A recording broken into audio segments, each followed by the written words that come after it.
Oh man, that That's a is crappy story. We're going to the same place with it, Dan. Fantastic, Scott.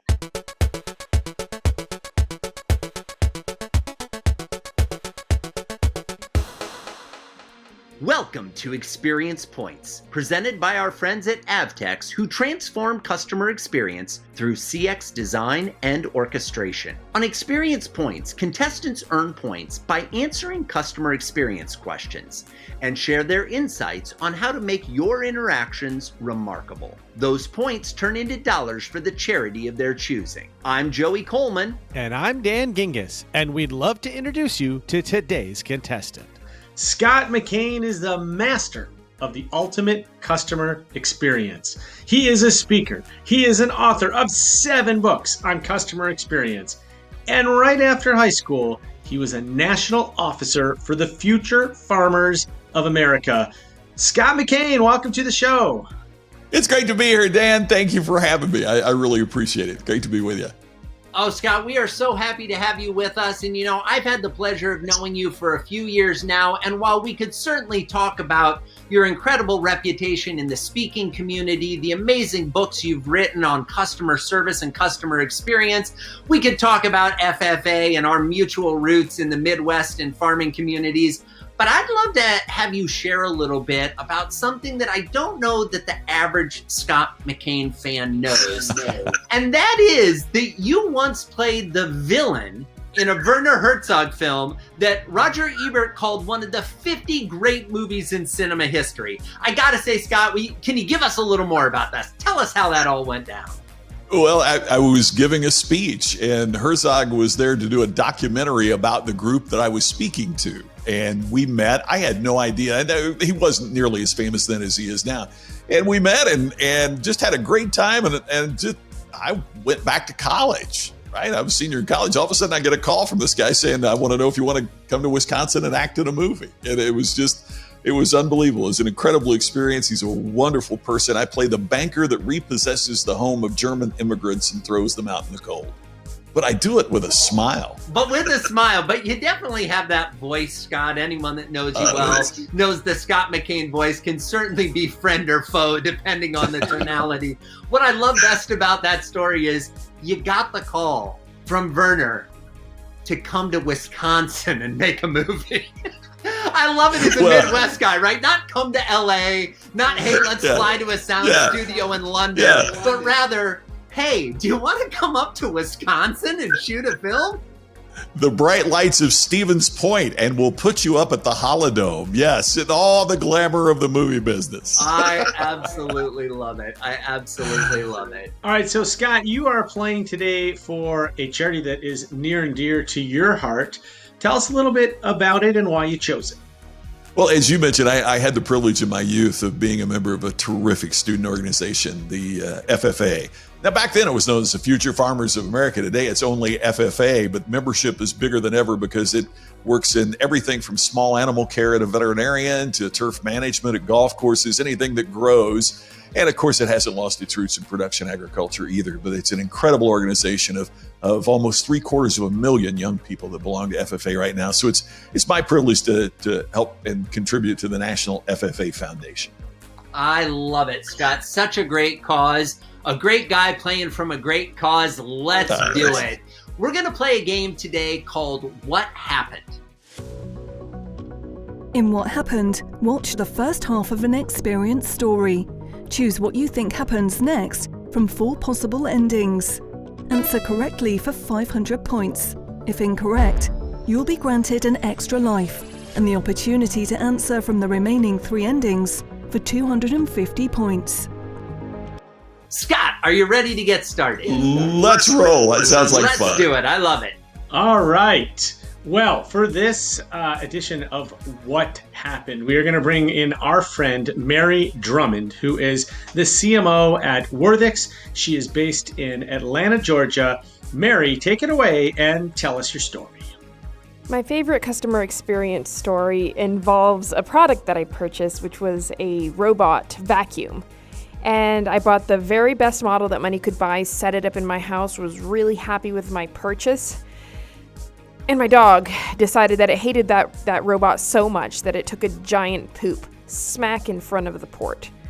And that robot faithfully pulled out of its port in the morning, rolled right over the poop, and proceeded to spread it all over every surface of my home. You can imagine my absolute horror when I arrived home to not only find my house covered in dog crap, but also find the vacuum caked in dried dog poop. So while trying to scrape it off with toothpicks and toothbrushes, I ended up getting a paper towel, moistening it a little bit, and wiping down the surfaces that had the most caked in poop. Unfortunately, what happened is that actually broke the robot.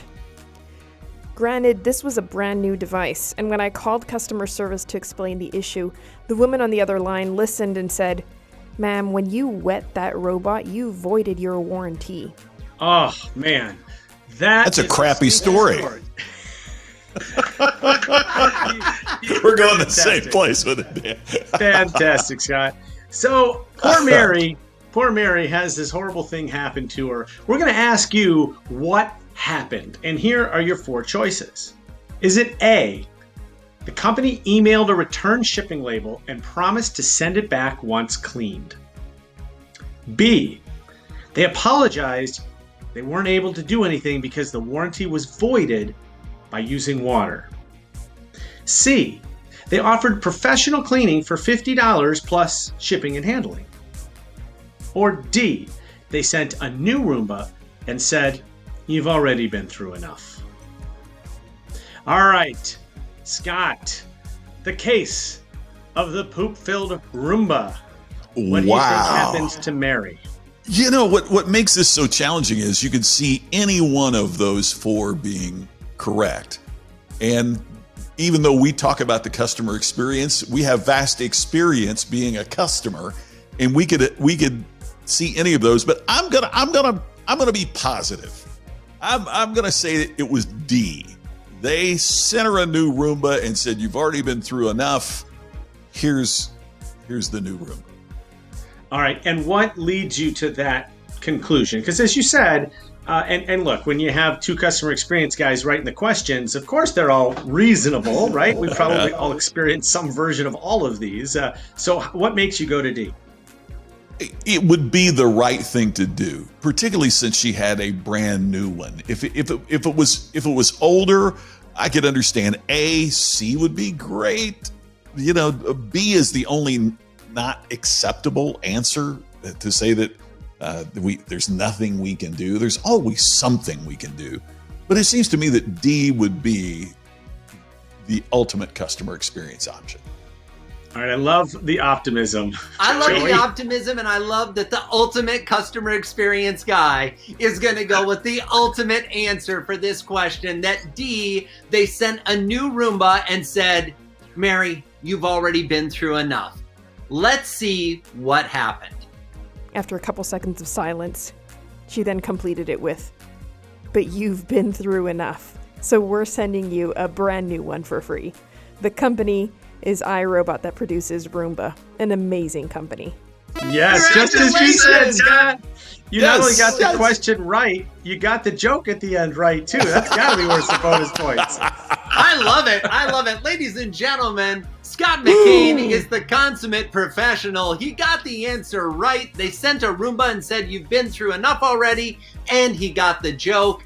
Scott, you mentioned that this would be the right thing to do. Why is it that you think that so many companies don't get this? They don't do the right thing? Or is it that they don't know what the right thing is? Or is there something else that's kind of impacting their decision process? I think part of the problem for organizations is they look at, what does that new Roomba cost us, without looking at all of the numbers. What's it going to get us in terms of lifetime customer value? What's it going to get us in terms of what our friend Jay Baer calls a talk trigger, that people talk about it? We're talking about Roomba right now in a episode that's going to be seen by lots and lots of people. Why? Because they understood the value of the customer experience, not only the expense, but the return on it as well. Scott, I couldn't agree more with you. And what's interesting is I don't have a Roomba, But hearing this story kind of makes me want to get one. And the reason is because it's like, wow, there's proof that if something goes wrong, they'll do the right thing. And I think all too often, businesses don't take into account the fear that their customers have when they're in that buyer's remorse stage. You know, all too often we make a purchase and we go into buyer's remorse, and everybody who's watching or listening to this is familiar with the phrase buyer's remorse, I'm sure.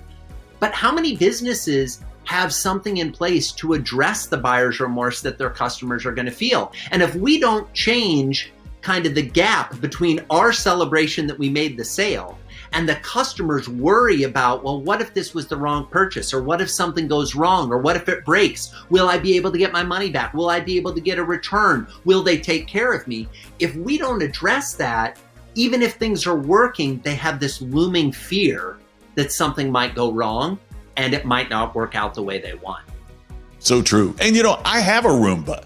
And here's the other thing. It reinforced among a customer that I made a good decision, which is the other thing, is the reinforcing that those of you that have selected one, chose a product. We've never had any trouble with it. But again, it reinforced for me as a customer. That's part of my experience as well. Gosh, I made a good decision. So it's one I could recommend to others. Yeah, I think it's really interesting that as customer experience professionals, we always talk about how the customer experience is really every interaction that a customer has with a brand put together. And yet, often, as you mentioned, Scott, companies only look at a single transaction or a single piece of the experience and make a decision without seeing that bigger picture. The customers look at the bigger picture, which is why when we have a great experience with a brand, when something goes wrong, we're more forgiving because we've had lots of other pieces that have added to our experience.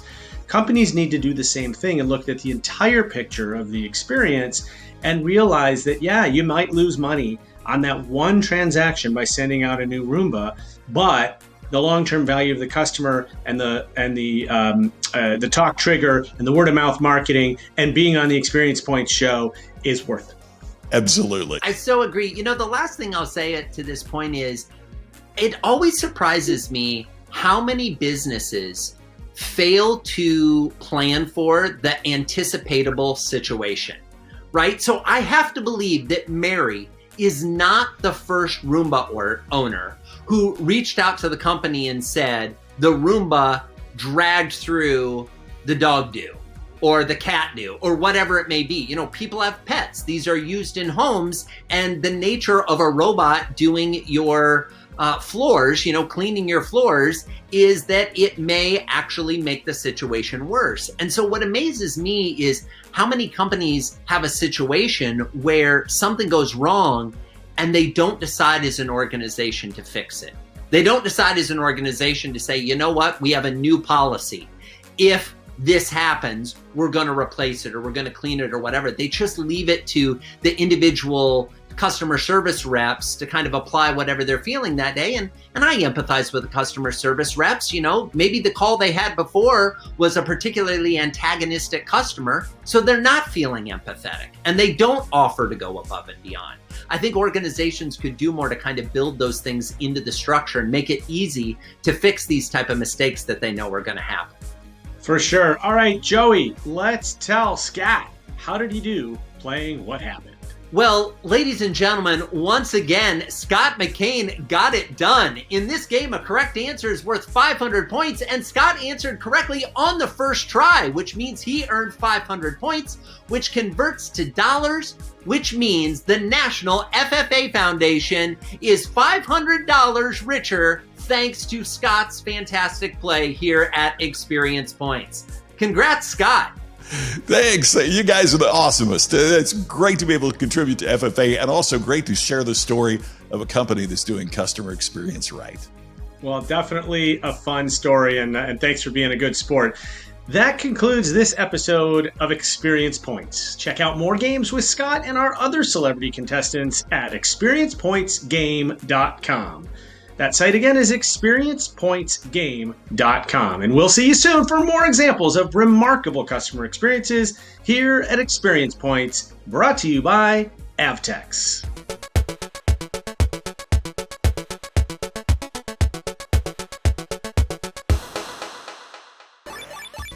I thought, it's important for companies to understand the kind of the cost benefit. So it's easy to tally up the hard cost of sending Mary a new Roomba. I mean, there's the cost of the actual Roomba, there's the cost of shipping, and those are costs that the organization burdens. And so what they've done and what organizations need to trust is both the science and the research around CX, that goodwill, that word of mouth, that customer loyalty, those things all drive results to the bottom line. So yep, there is a hard cost that you can measure right away, but what we know from all of the CX research is there is a huge return on that investment. And I think companies need to believe that, be passionate about it, and really grasp onto it. I think that's a great point, because one of the interesting things that this story highlights, and I think that as businesses, sometimes we put up a wall, not a COVID glass wall so that we don't breathe on each other, but like an opaque wall between how we think consumers talk about our business and how they talk about their lives. But this highlights very poignantly that when we talk to other people, when we talk to our friends and our neighbors and everybody else, we're talking about our life and our experiences, and thus the businesses that are integrated into that, right? And so in this scenario, just the Roomba and the situation were so intertwined that becomes a core tenet of that story. That I'm sure she went and shared that with her neighbors and her family and friends, and it became a topic of conversation. And so that topic of conversation could have ended with a really terrible recommendation: do not go get this product because the company is not going to support you in it. But it didn't, right? And so that's the power that I think we have to understand and tap into.